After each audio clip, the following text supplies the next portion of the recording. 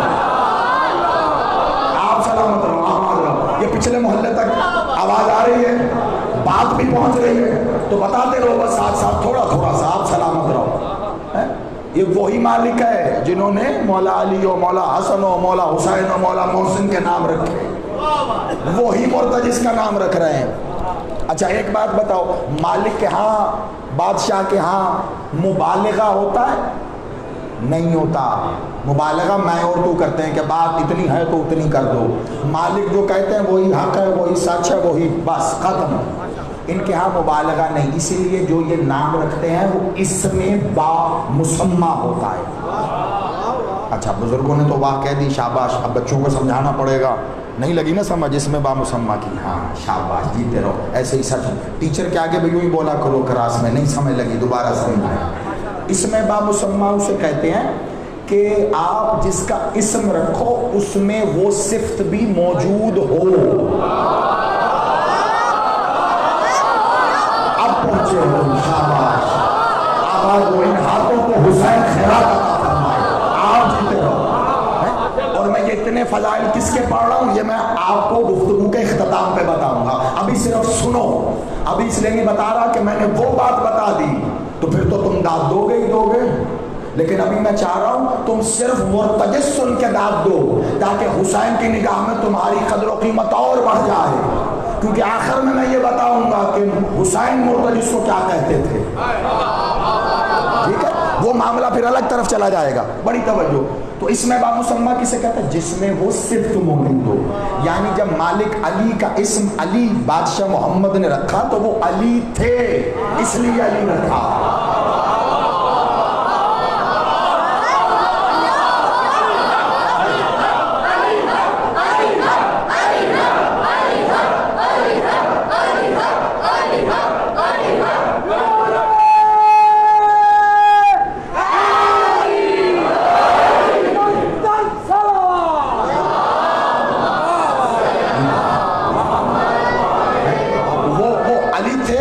اس لیے ان کا اسم علی رکھا. مولا حسن کیونکہ حسن تھے تو حسن رکھا. حسین حسین تھے. محسن محسن تھے اس لیے رکھا. یعنی جس کا اسم رکھا جائے اس میں وہ صفت ہوتی ہے تو رکھا جاتا ہے. اسے کہتے ہیں اس میں با مسمہ. آپ اور ہم تو ایسے ہی نام رکھ دیتے ہیں کہ شاید اس نام کی برکت سے اس میں وہ صفات جلیلہ آ جائیں اس لیے رکھا جاتا ہے. وہاں ایسا نہیں ہوتا. وہاں وہ صفات جلیلہ موجود ہیں تو اس کے اظہار کے لیے پھر اسم ہوتا ہے. دیکھو میں موضوع پڑھ رہا ہوں، یہی تو 4 دن سے بتا رہا ہوں. اختیار اس کا ظاہر صفت، صفت اس کا ظاہر اسم. ٹھیک ہے، تو اسم رکھا اسی لیے گیا کہ اس میں صفت ہے. محمد بادشاہ نے رکھا مرتجز. اس کا مطلب ہے مرتجز کی صفت یعنی میٹھی زبان میں خوش لہن ہو کر. یہ خوش لہنی کا مزہ جو شہزاد لے رہا ہے وہ کوئی نہیں لے رہا. جیتے رہو. خوش لہن میٹھی زبان میں میٹھے انداز میں مرتجز باتیں کرتا تھا. تبھی مالک محمد نے کہا تو مرتجز ہے. کیا میٹھی آواز ہے تیری، کیا میٹھا لہن ہے تیرا. میں ٹرانسلیٹ کر کے بتا رہا ہوں نا بھائی. عربی میں مرتجز تو مالک نے یہی کہا کہ بھائی کیا میٹھا لہن ہے. مرتجز نے بات کی، پتہ نہیں کیا بولا، بہرحال بولا تو مالک نے سنا. مولا نے فوراً کہا ہوگا کیا خوبصورت بولا تو، کیا بہترین آواز ہے تیری، کیا میٹھی آواز ہے تیری، تم مرتجز ہے. اب جملہ لے لو گے کم از کم جو ماتلی بیٹھے ہو تم پہ مجھے بڑا مان ہے، مایوس نہ کرنا. یہ کس نے کہا کہ تم مرتجز ہے؟ یہ کس نے کہا کہ تیری آواز اتنی میٹھی ہے؟ یہ اس نے کہا جس کے کانوں نے علی کو بھی سنا تھا، حسن کو بھی سنا تھا.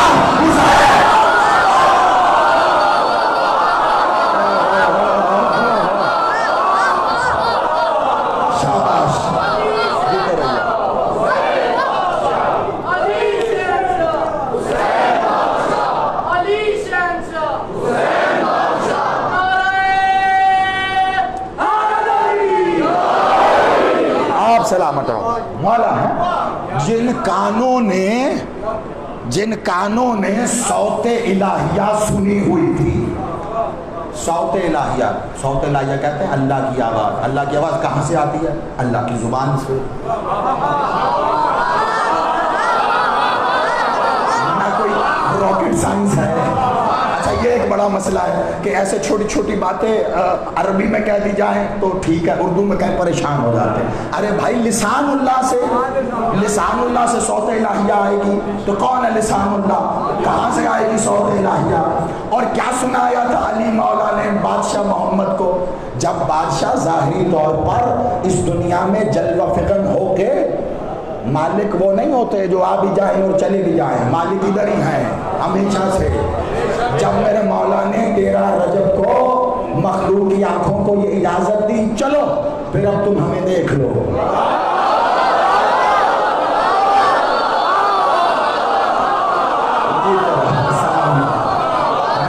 تو وہ 13 رجب کو جب بادشاہ مالک محمد کی گود میں تھے تو مشہور زمانہ تم نے ہر 13 رجب کے جشن میں سنا ہوگا کہ مالک محمد نے کہا یا علی کچھ سنائیے. تو علی نے کہا تھا کیا سناؤں؟ توریت سناؤں، زبور سناؤں، انجیل سناؤں. تو بادشاہ محمد نے کہا تھا یہ سب تو آ چکی، آپ یہ سناؤ گے تو یہ کہیں گے یہ تو آ چکی تھی. وہ قرآن سنا وہ ابھی آیا ہی نہیں.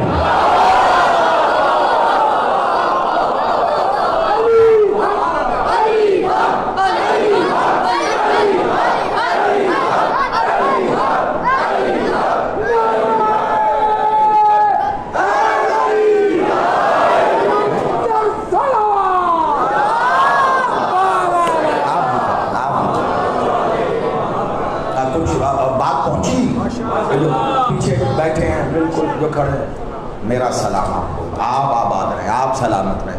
قبلہ کچھ بات بنی، آپ آباد رہو. سناؤ جو ابھی آیا نہیں. علی نے قرآن سنایا، علی نے قرآن سنایا. جسے علی قرآن سنا دے، علی لسان اللہ، جسے اللہ کا کلام سنا دے، سوچو کیسا سنایا ہو.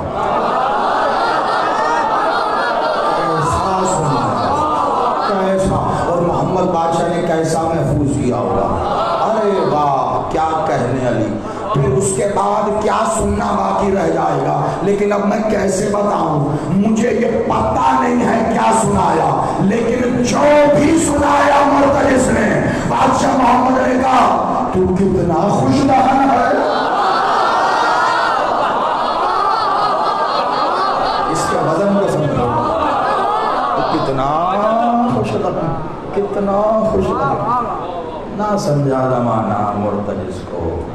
بس حسین کی سواری، ہاں حسین کی سواری، اگر یہی سمجھ لیتے تو یہی بہت تھا.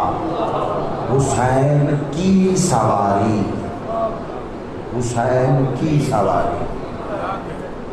مرتجس کے آنے سے پہلے حسین کی سواری بادشاہ محمد تھے.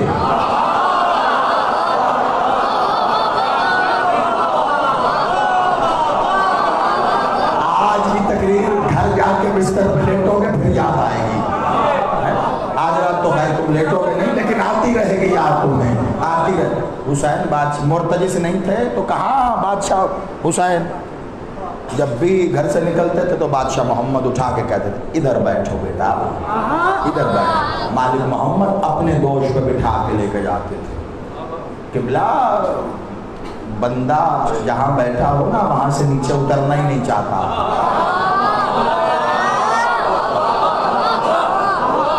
کہاں بٹھا دیا حسین کو محمد نے؟ اپنے دوش پر. محمد مالک بادشاہ خاتم النبیین کے کاندھے، وہیں پہ مہر نبوت اسی پہ بٹھا دیا، اسی پہ بٹھا دیا. کیا بس مولا تمہیں ہمیں سب کو یہ توفیق دے کہ ہم یہ سمجھ سکیں کہ جو شاید مالک سے منسوب ہو جائے نا وہ پھر مالک کی ہے، مولا سے ہے. مولا کی ہے، مولا سے ہے.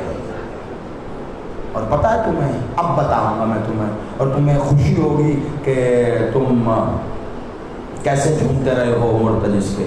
2 دفعہ مجھے یہ روایت ملی، دوسری نہیں بتا رہا، ابھی پہلی بتا رہا ہوں. ہاں ابھی پہلی بتا رہا ہوں یا تمہیں دوسری میں پہلے بتا چکا ہوں، جو نشست میں نے رات کو وہ آنے والے ہیں کہ عنوان سے پڑھی، اس میں بھی بہت دنوں تک مرتجز پڑھا، وہاں بتائی تھی میں نے۔ یہاں پہلی والی بتاؤں گا کہ حسین مرتجز کو کیا کہتے تھے۔ جب پہلی بار بادشاہ حسین مرتجز سے ملے نا تو رسول اللہ نے کہا دیکھو بیٹا آپ کے لیے یہ سواری آپ کی ہے، آپ کے لیے ہے۔ تو بادشاہ حسین نے اپنے دونوں ہاتھ مرتجز کی گلے میں ڈالے، کہا دوست تم آ گئے۔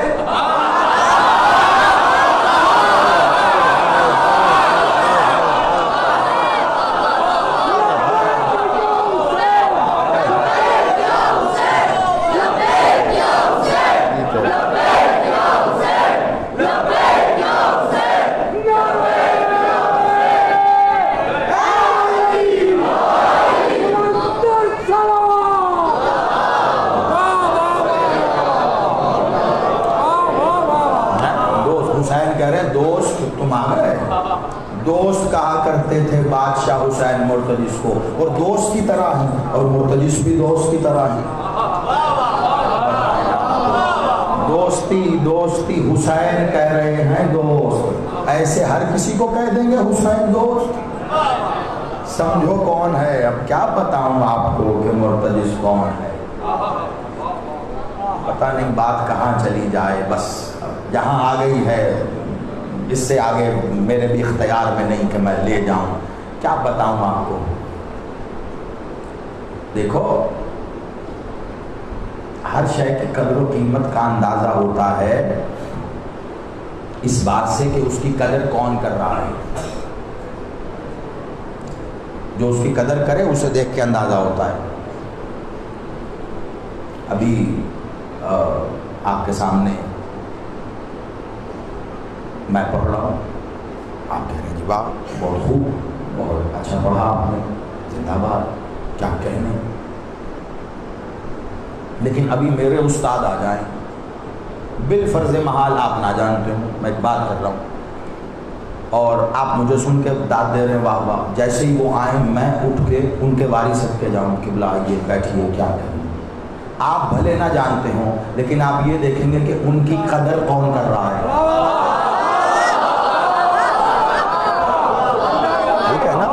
تو یہ بات آپ کے لیے کافی ہوگی، ارے زیدی صاحب ان کے واری صدقے جا رہے ہیں، ان کی جوتیاں اٹھا رہے ہیں، ان کو سر پہ بٹھا کے ادھر بٹھا، تو یہ کیا شخصیت ہے؟ آپ کے لیے یہ جاننا ضروری نہیں ہے کہ وہ کس پائے پہ ہیں، کیا ہے کیا نہیں۔ آپ مجھے جانتے ہیں، میں نے ان کی قدر کی، آپ کے لیے کافی ہے۔ ارے بھیا یہ اتنی قدر کر رہے ہیں، اب ہم کیا جانیں کہ یہ کون ہے۔ ایک جملہ ہے وہ واہ میں سنو یا آہ میں سنو، تمہاری مرضی۔ میرے بادشاہ مالک محمد کی پاک بیٹی، یہ وہ بیٹی ہیں کہ جب یہ تشریف لایا کرتی تھی تو مالک محمد اٹھ کے کھڑے ہو جاتے۔ ٹھیک ہے، آخری بات ہے، اس سے آگے میرے پاس بات ہی کوئی نہیں، ختم، میرے پاس لفظ ہی نہیں، زبان ہی نہیں۔ مالک محمد اٹھ کے کھڑے ہو جاتے تھے اپنی پاک بیٹی کے لیے، اور یاد رکھو بیٹی سمجھ کے کھڑے نہیں ہوتے تھے، اگر بیٹی سمجھ کے کھڑے ہوتے آج سب پہ لازم ہو جاتا اپنی بیٹیوں کے لیے کھڑے ہونا۔ اب وہ عصمت کے کس درجے پہ تھی، ٹھیک ہے، وہ ایک الگ موضوع ہے، کبھی کریں گے گفتگو، ایام آئیں گے تو، لیکن ان کے احترام میں محمد اٹھ کے کھڑے ہوتے تھے۔ اب تمہیں یہ جاننے کی ضرورت باقی نہیں ہونی چاہیے کہ مرتجز کیا ہے۔ جس بیوی کے احترام میں محمد اٹھ کے کھڑے ہوتے تھے، جب حسین پہلی بار مرتجز کو گھر میں لائے وہ بیوی اٹھ کے کھڑے ہو گئے۔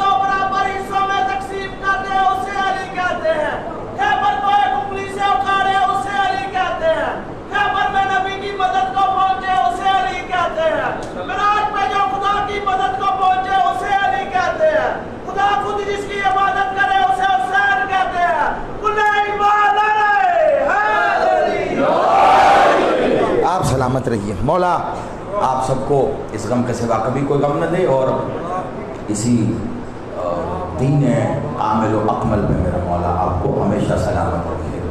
تو مالک نے جب پہلی بار حسین کو بلایا نا، حسین ہم نے آپ کے لیے سواری پسند کی ہے، تو حسین ملے مرتضی سے اور یہی کہہ کے ملے، میرے دوست تو آ گیا، اور اللہ تعالیٰ مرتضی نے بھی دوستی کا حق ادا کر دیا۔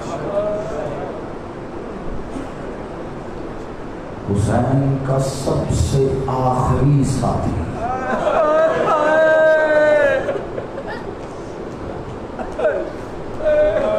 کیسے دعوت فکر دوں میں غریب ادنا عالم اسلام کو، کن لفظوں کے ذریعے، جتنے بیٹھے ہو میرے شیعہ میرے سنی بھائی، اس کیمرے کے ذریعے جہاں ریکارڈ ہو رہا ہے، اس کے ذریعے جہاں لائیو جا رہا ہے، میں کن لفظوں میں عالم اسلام کو دعوت دوں اس مکتب تشیع کے عقیدے کے لیے کہ ہم پہ یہ تہمت ہے کہ ہم خانوادہ عصمت و طہارت سے منسوب ذوات کا احترام نہیں کرتے، ہم وہ عقیدہ رکھتے ہیں کہ ظاہری طور پر اگر کوئی گھوڑے کی شکل میں بھی ہو اور ان پہ قربان ہو جائے، ہم تو تا حیات اس کی تعظیم میں ایسے کھڑے ہیں۔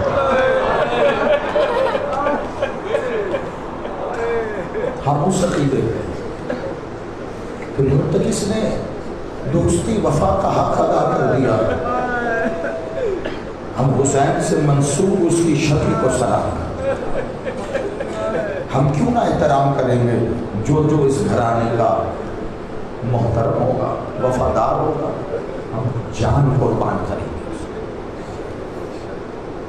گھر اطلاع پہنچی،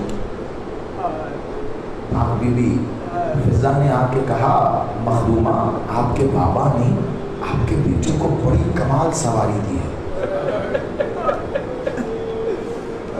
فضا جانتی ہوں مرتضی آ گیا،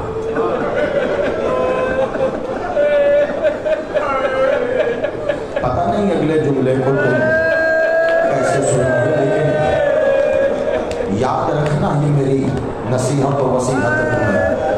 فضا جانتی ہوں مرتضی آ گیا، میں زمانے سے اس کی منتظر تھی۔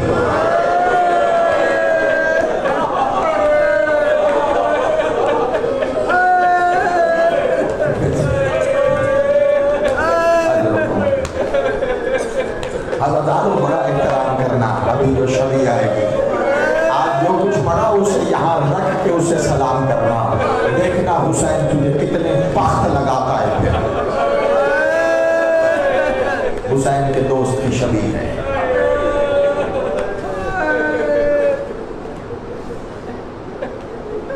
فضا میرا ایک کام کرو گی؟ مخدومہ حکم، فضا حسین سے کہو مرتضی کو گھر لے آئے۔